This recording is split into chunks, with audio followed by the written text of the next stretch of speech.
Could you please move to stand beside the restroom entrance? We want to keep our wedding photos looking youthful and vibrant. My son's new bride said to me, her voice saccharine sweet while she smoothed down her reception gown. Without a word, I collected my carefully wrapped wedding gift from the present table and walked directly out of that venue. When they finally discovered what was inside that elegant package, my phone started ringing at 3 in the morning and hasn't stopped since. Let me tell you exactly how I ended up walking away from my only child's wedding with a $38 million secret and a gift that would have changed their lives forever. My name is Dorothy Ashford, and at 64 years old, I believed I understood the limits of family cruelty. How spectacularly wrong I was.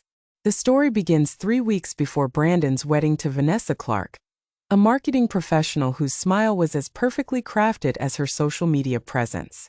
I had been surviving on my meager Social Security checks, contributing every spare dollar toward their wedding expenses while subsisting on instant soup and stale crackers. That particular evening found me at Murphy's Corner Market at 9:30, counting exact change for my dinner, $23.47 remaining until my next monthly check arrived. Standing there in that nearly empty store, I overheard Tyler Brooks mentioning the lottery jackpot had climbed to $62 million. $62 million, a sum so astronomical it seemed fictional to someone rationing grocery money by the penny.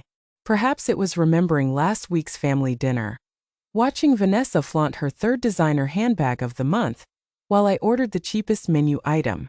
Maybe it was Brandon's casual suggestion that I should consider right-sizing to an even smaller living space since elderly people supposedly required less room.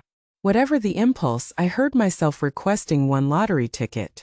George, my deceased husband, would have called such spending frivolous.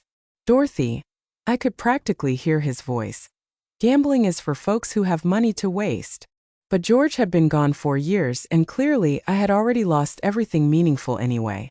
I walked the 45 minutes home instead of taking the bus I couldn't afford, that lottery ticket folded carefully in my wallet next to the receipt showing exactly how little remained of my monthly allowance.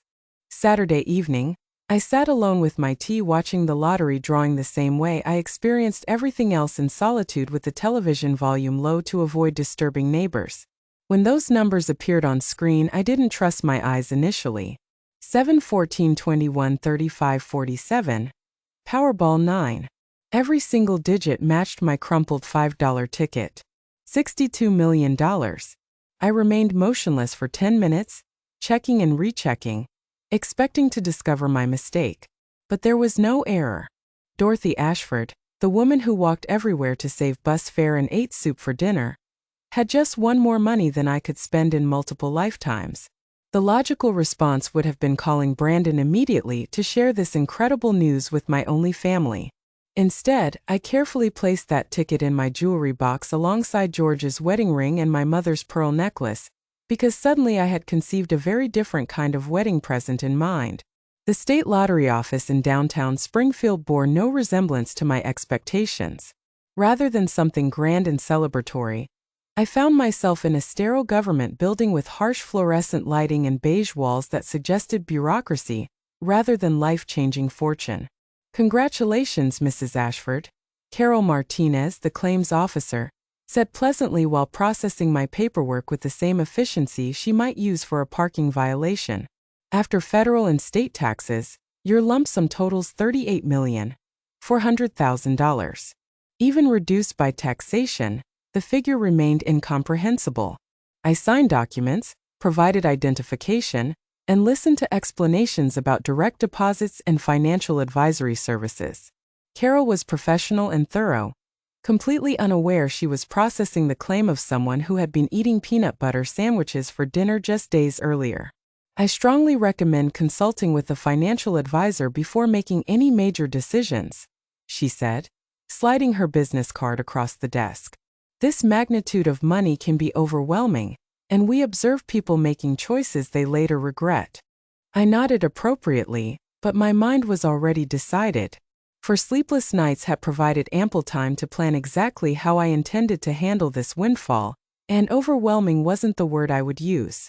Liberating described it more accurately. My first destination was Westfield Financial, where I established accounts and arranged electronic transfers. Next came Henderson Real Estate, where I had noticed a particular for sale sign during my lengthy walks around town, the oceanfront property on Lighthouse Drive. Rita Johnson's eyebrows rose when I expressed interest. Mrs. Ashford, that's an extremely expensive piece of real estate. The asking price is $2.8 million. I'd like to view it today if possible, I replied. Rita's attitude shifted dramatically when I mentioned being a cash buyer. Suddenly, the showing became immediately available, and her assistant could drive us to the coast right away. The house embodied everything I had dreamed of during those years of penny pinching. A sprawling contemporary home with floor-to-ceiling windows overlooking the Atlantic Ocean. 3 bedrooms, 2.5 bathrooms, and a wraparound deck where sunrise over the water became a daily spectacle. The property had been listed for 8 months, Rita explained, because most buyers required financing, and the sellers were motivated. I'll purchase it, I announced, standing on that deck listening to waves crash below. Full asking price. Rita looked stunned. Don't you want a professional inspection? An appraisal?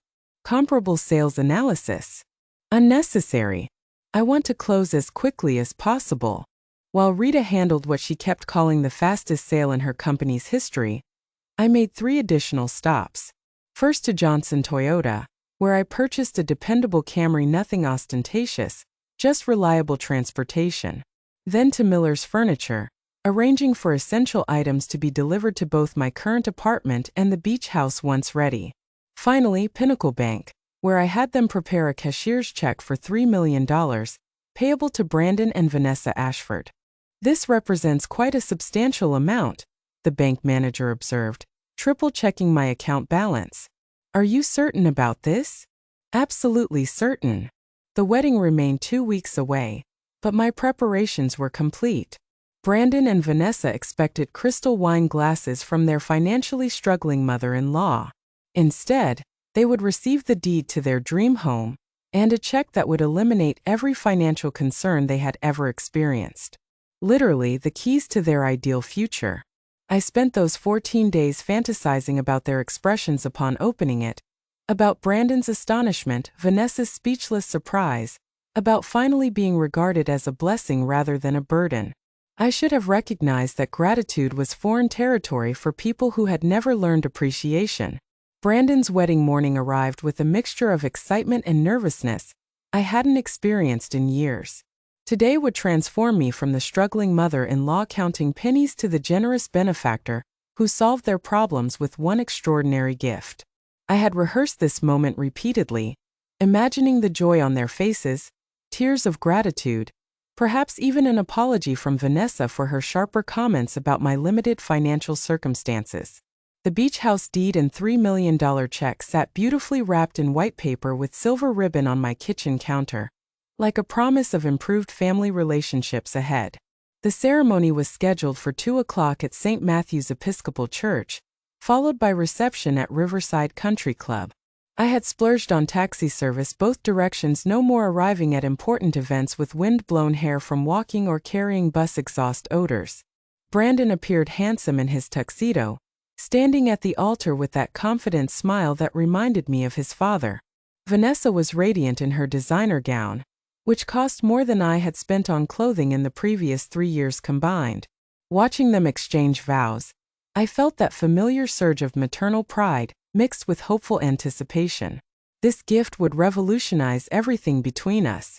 The reception began beautifully. The country club was decorated with white roses and gold accents, featuring live music and waiters circulating with champagne and hors d'oeuvres.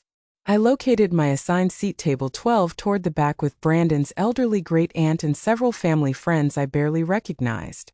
"Dorothy, you look lovely," commented Mrs. Clark, Vanessa's grandmother, leaning over from the adjacent table. "That's a beautiful dress."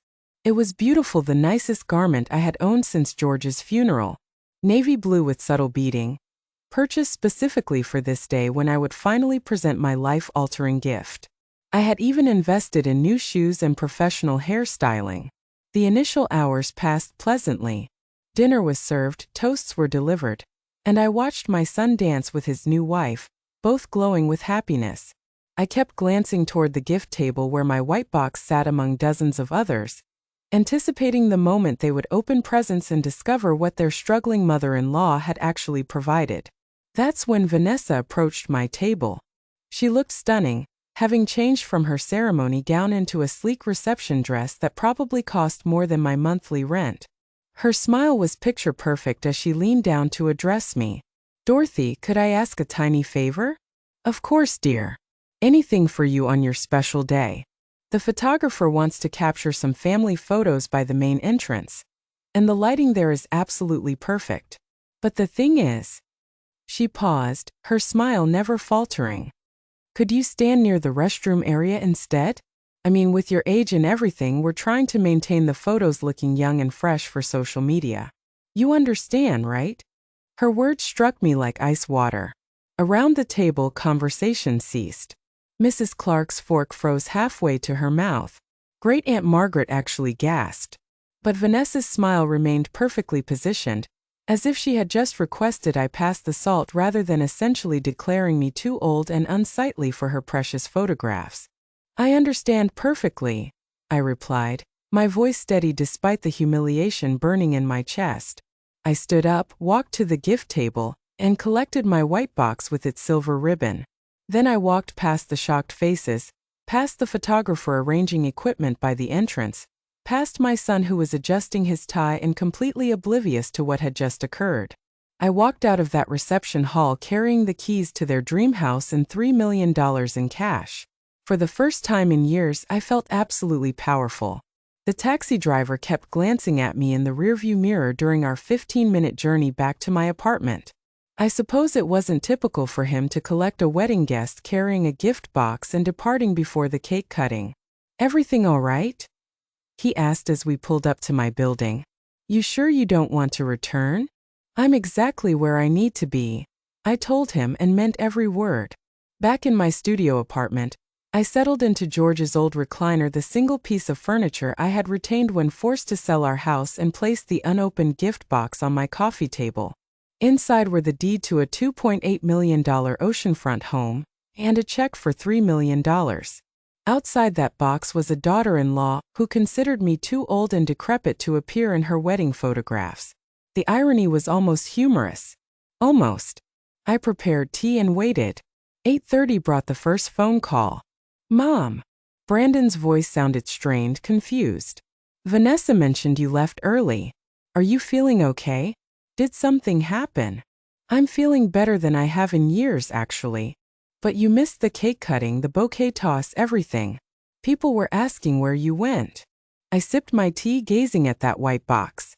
"I'm sure they were." "Mom, what's happening? You're acting strange." "Strange?" 36 years of raising him, 4 years of serving as their emergency bank account, and expressing the slightest independence made me strange.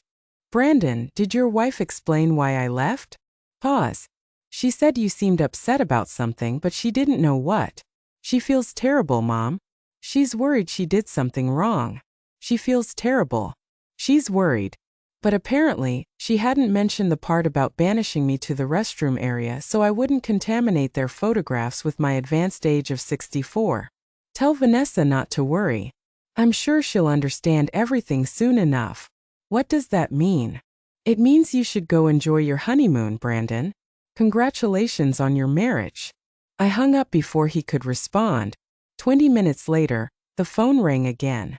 This time Vanessa, her voice honey-sweet with artificial concern. "Dorothy, I'm so sorry if I did something to upset you tonight. You know how chaotic wedding days are, everything happens so fast, and I just hate thinking." "Vanessa," I interrupted gently, "did you ask me to stand by the restroom wall so I wouldn't ruin your photos with my age?" Silence. Then, Well, I was trying to arrange the family photos and I thought, you thought I was too old and unattractive to be included in your family pictures. That's not.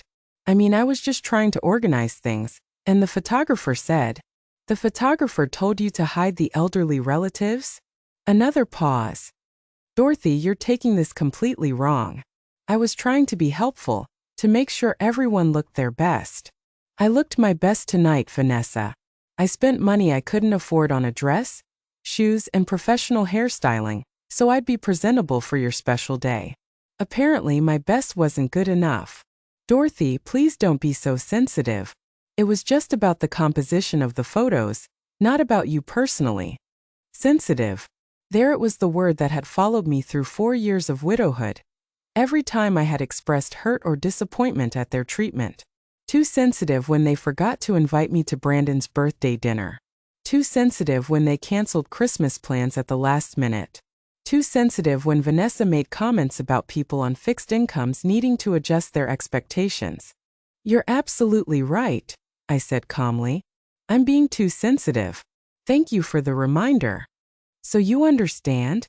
And you'll come to the gift opening tomorrow? We're doing it at our place around noon. The gift opening where they would unwrap their crystal wine glasses and probably make some polite comment about how thoughtful I was before moving on to more expensive presents from other relatives. I wouldn't miss it, I said. Because I wouldn't. I had 38 million reasons to be there. Sunday afternoon found me outside Brandon and Vanessa's rental house holding a different gift, a small box containing a key and folded paper. The original white box with deed and check was safely locked in my bedroom closet, where it would remain until I decided its fate. The house was filled with wedding guests who had stayed for the gift opening tradition. Vanessa's parents, her sister and brother-in-law, close friends, and several relatives I barely knew. Everyone remained in festive spirits, still buzzing from the previous night's celebration. Dorothy! Vanessa rushed over as I entered, her smile brilliant and completely convincing. I'm so glad you made it. And I hope you know how sorry I am about any misunderstanding yesterday. Wedding stress, you know how it is. Of course, dear. Think nothing of it. We gathered in the living room where gift boxes and bags covered every surface. Brandon and Vanessa took turns opening presents while someone maintained a list for thank you notes. Expensive kitchen appliances, crystal stemware, artwork, luggage, the kinds of things young professional couples received from their well-off families and friends. My original gift, the crystal wine glasses, was received with appropriate enthusiasm. Vanessa held them to the light, praising their quality, while Brandon nodded approvingly. Thanks, Mom. These are beautiful. They were beautiful, and they had cost me nearly 2 weeks' worth of grocery money. Actually, I said, standing up, I have one more gift for you both. I handed over the small box I had prepared that morning. Brandon looked surprised. It wasn't typical for me to bring multiple gifts given my limited budget, but he opened it eagerly. Inside was a single key attached to a keychain and a folded piece of paper. Brandon held up the key looking puzzled. What's this for, Mom? I cleared my throat. It's the key to my new apartment. The address is on the paper. The room fell silent. Brandon unfolded the paper and read it, his confusion deepening. Ocean View Towers, Unit 4B. Mom, that's the expensive high-rise downtown. How did you? I used some life insurance money George left me. Money I'd been saving for an emergency. Not technically a lie, winning the lottery definitely qualified as an emergency of sorts. I realized after yesterday that I needed to start considering my own future, my own living situation. Vanessa's smile was looking strained. That's wonderful, Dorothy. But why are you giving us the key? Because I want you to see it before I move in next week. It's a 2-bedroom unit on the 4th floor. Ocean views, modern kitchen and unit laundry. I thought you might like to visit sometime. The implications hung in the air. Brandon's expression was shifting from confusion to something that might have been concern or possibly calculation. Mom, how much did this cost? More than I probably should have spent, but I'm tired of living paycheck to paycheck. I decided I deserve something nice for my golden years. Vanessa's sister Amanda was first to break the uncomfortable silence. Good for you, Dorothy. It sounds lovely. But Brandon and Vanessa weren't looking at Amanda. They were looking at each other with an expression I recognized from 4 years of being their personal ATM, the look that said they were rapidly calculating what this meant for their own financial expectations. So you used all of Dad's life insurance? Brandon asked carefully. A significant portion of it, yes. What I didn't mention was the other apartment key in my purse, the one to the beach house that should have been theirs. The one that came with a $3 million check and a mother-in-law who had been willing to give them everything. Instead, they would get crystal wine glasses and the knowledge that their emergency bank account had just closed permanently. Moving day arrived with professional movers, expensive furniture, and my son standing in my new apartment lobby looking like he had seen a ghost. I hadn't expected him to appear, but there he was at 8 in the morning holding 2 cups of coffee and wearing the expression of someone trying to solve a difficult puzzle. "Mom, we need to talk." Ocean View Towers was everything I had told them it would be: luxury high-rise living with concierge service, fitness center, and apartments that cost more per month than most people's annual salaries. My 4th-floor unit featured floor-to-ceiling windows overlooking the harbor, granite countertops, and enough space for the life I had always wanted but never thought I could afford. "Nice place," Brandon said, looking around as movers carried in furniture that clearly hadn't come from my old studio apartment. "Really nice. Expensive nice." I accepted the coffee, a peace offering apparently, and watched him process the transformation. Gone was the struggling widow counting pennies for soup cans. In her place was a woman who could afford designer furniture and harbor views. "I told you I used your father's life insurance money." "All of it." "A good portion of it, yes." Brandon walked to the windows, staring out at the water. "Mom, Vanessa and I have been talking, and we're worried about you. This seems really impulsive, moving to an expensive place, spending money you've been so careful with for years. Are you sure you thought this through?" "Worried about me?" That was rich coming from someone who hadn't called to check if I had made it home safely after walking out of his wedding. "I've never been more sure of anything. But what about your future? What if you have medical expenses or need care? What if?" "Brandon," I set down my coffee cup, "are you concerned about my well-being, or are you concerned about what this means for your inheritance?" His face flushed. "That's not fair, Mom. I'm trying to look out for you. The same way you looked out for me at your wedding?" That stopped him cold. For a moment, neither of us spoke while movers arranged my new sofa, real leather, the kind I had admired in showrooms but never dreamed of owning. "Vanessa feels terrible about that misunderstanding," he said finally. "I'm sure she does." "She really does, Mom. She's been upset all week, worried that you hate her." I almost laughed. Vanessa was upset certainly, but probably not for the reasons Brandon imagined. More likely, she was calculating how much money had just slipped through their fingers. "I don't hate Vanessa, Brandon, but I also don't intend to spend my remaining years making myself smaller so other people feel more comfortable." He studied my face, and for a moment, I glimpsed a flicker of the little boy who used to crawl into my lap during thunderstorms. Then it vanished, replaced by the calculating adult who had learned that his mother was an ATM, not a person. "So what happens now?" "Now I live my life the way I choose to live it." "And us?" "Our relationship."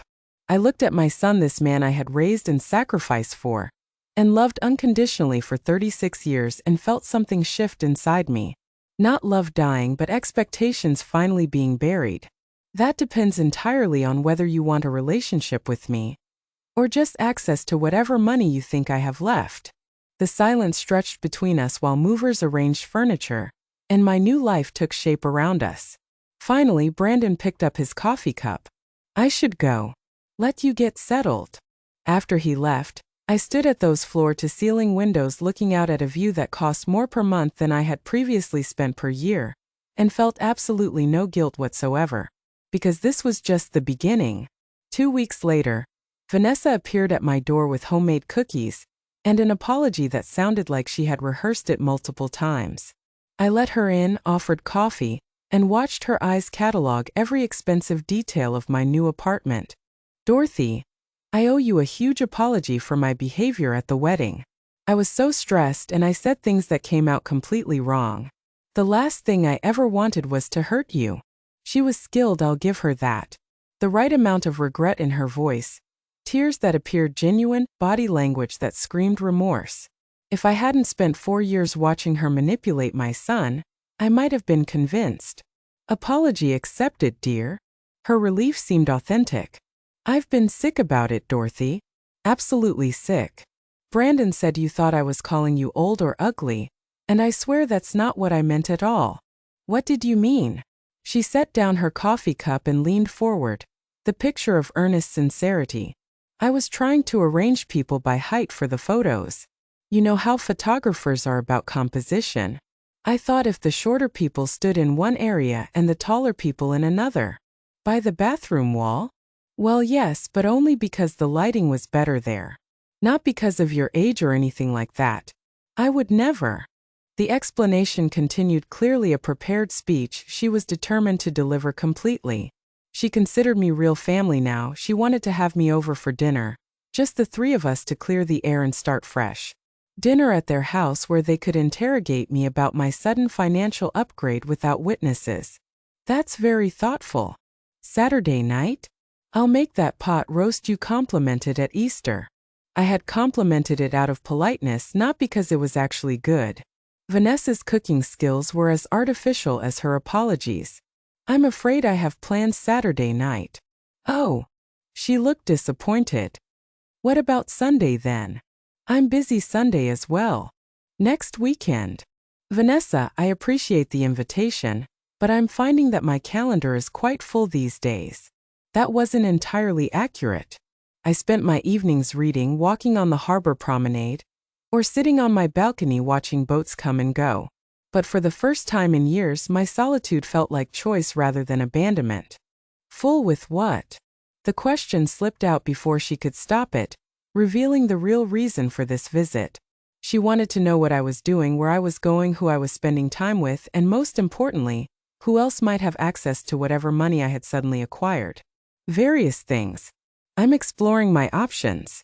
What kind of options? I smiled and stood up, the universal signal that a visit was over. Thank you for the cookies, Vanessa. They're delicious. She gathered her purse, clearly frustrated that her fishing expedition hadn't yielded useful information. At the door, she turned back with one more attempt. Dorothy, you know Brandon loves you so much. He's worried that this rift between us is hurting your relationship with him. There's no rift, Vanessa. There's just clarity. What does that mean? It means I hope you both enjoy building your life together. After she left, I ate one of her cookies store-bought despite her claims of homemade, and watched the harbor lights twinkle in the distance.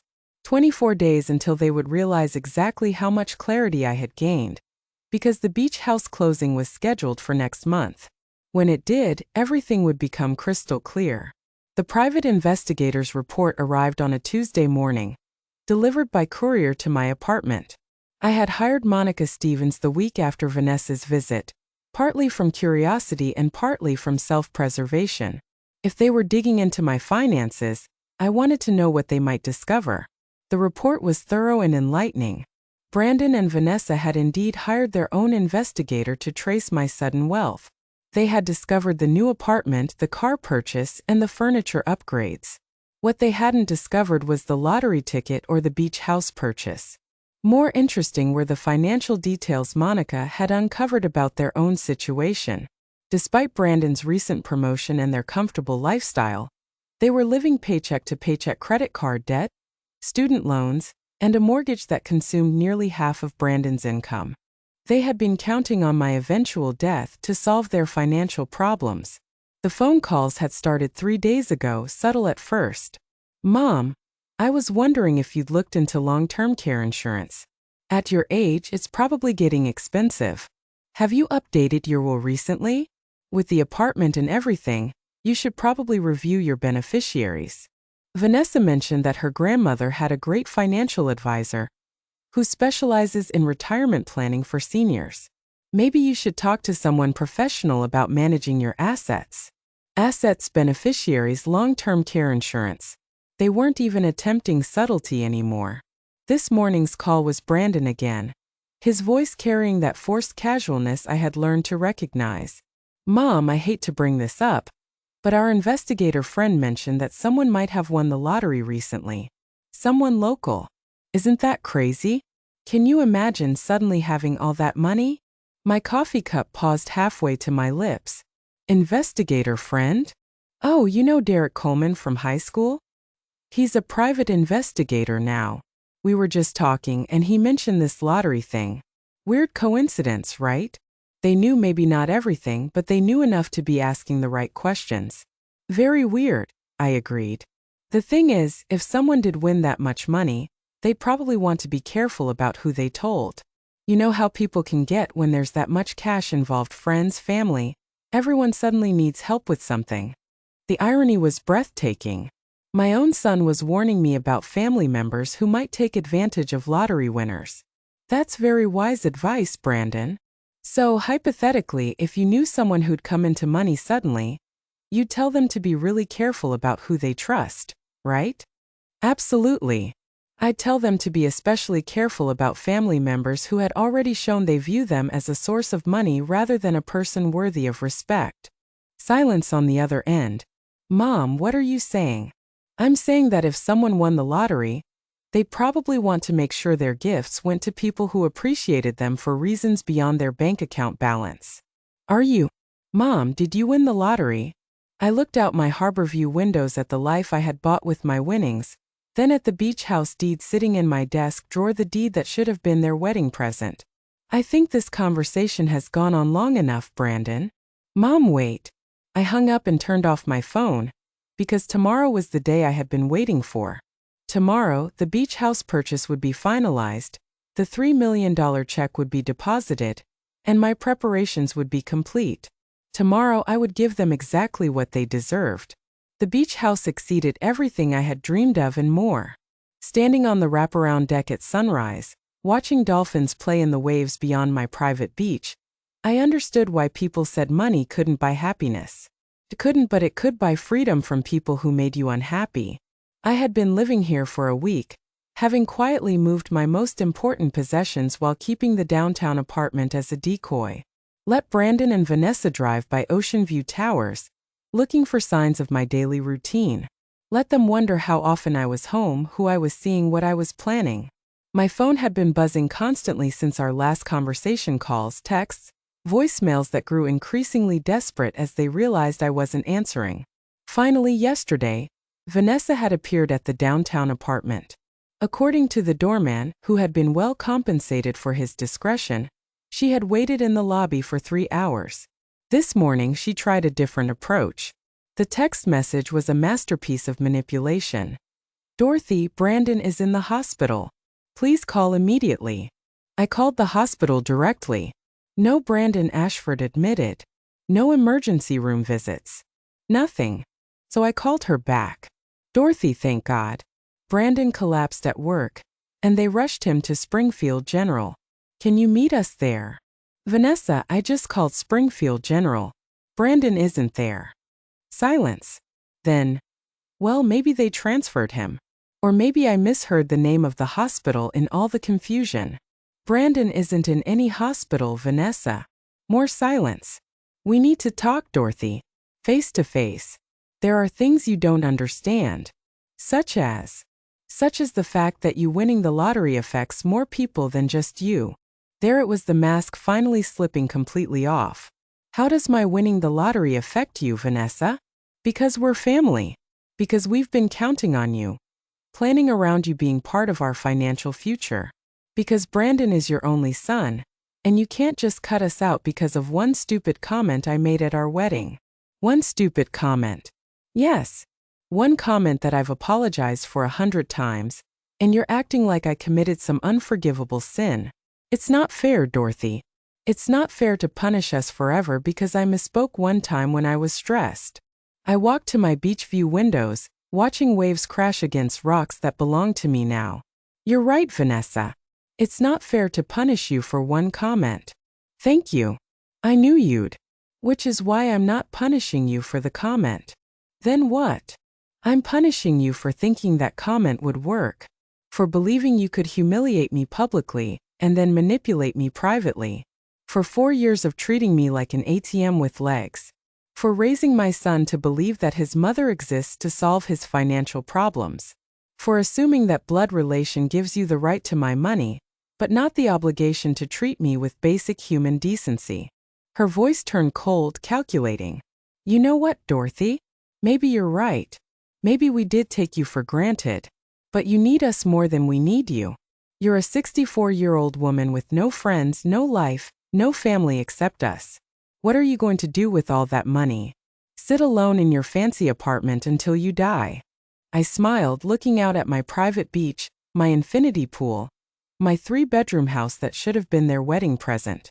Actually, Vanessa, I have plans for the money. Big plans that were going to include you and Brandon right up until you asked me to stand by the bathroom wall. What kind of plans? The kind that would have made you very, very happy. But now you'll never know, will you? I hung up and turned off my phone again. Tomorrow I would turn it back on. Tomorrow I would let them discover what they had actually lost. But tonight I was going to sit on my deck, drink wine that cost more than their monthly mortgage payment, and watch the sunset over the ocean that belonged to me. The final call came on Saturday morning at exactly 9 o'clock. I let it ring 4 times before answering, long enough to savor the moment I had been anticipating for 6 weeks. Mom! Brandon's voice was hollow, defeated. We found out about the beach house. Did you? The private investigator saw the deed transfer. Lighthouse Drive. $2.8 million cash, purchased 6 weeks ago, right after you won the lottery. I poured myself coffee and walked onto my deck where morning sun was already warming the teak furniture that had cost more than most people's cars. Congratulations on your detective work. Mom, please, can we just talk? Can we come over and see you? Vanessa and me, we need to talk to you face to face. I looked out at my private beach where waves were washing against sand that belonged to me now. I'm afraid that's not possible. Why not?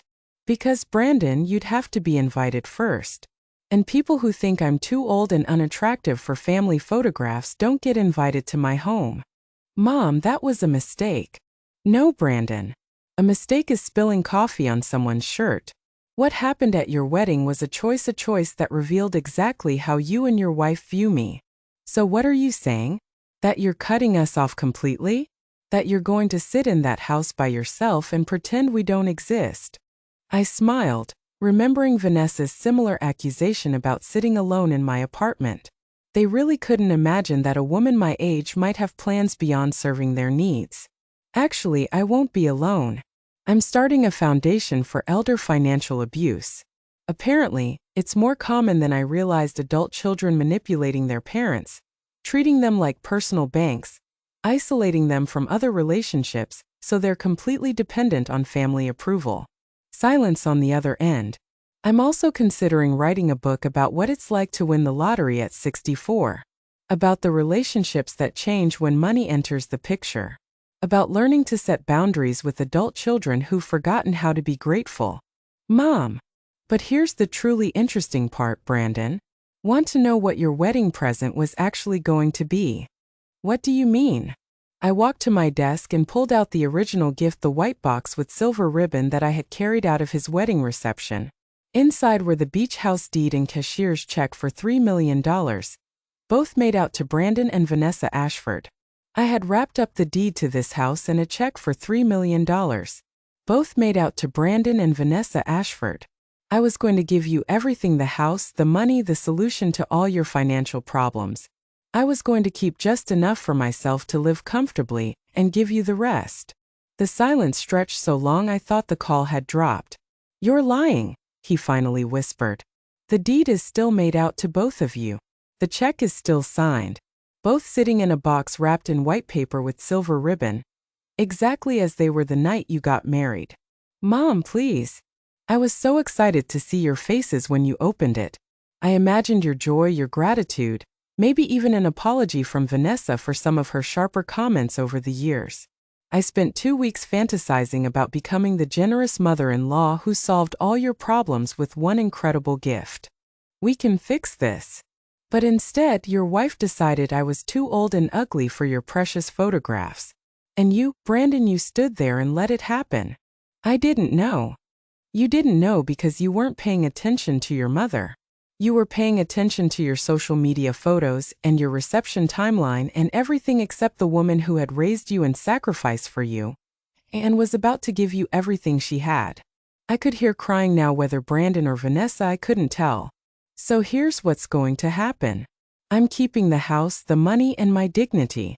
You're keeping the crystal wine glasses and the memory of what you chose when you had to pick between treating me with respect and treating me like furniture.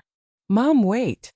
And Brandon, if you're ever ready to have a relationship with me that isn't based on what I can give you financially, you know where to find me. I'll be the old woman sitting on her private beach, living her best life.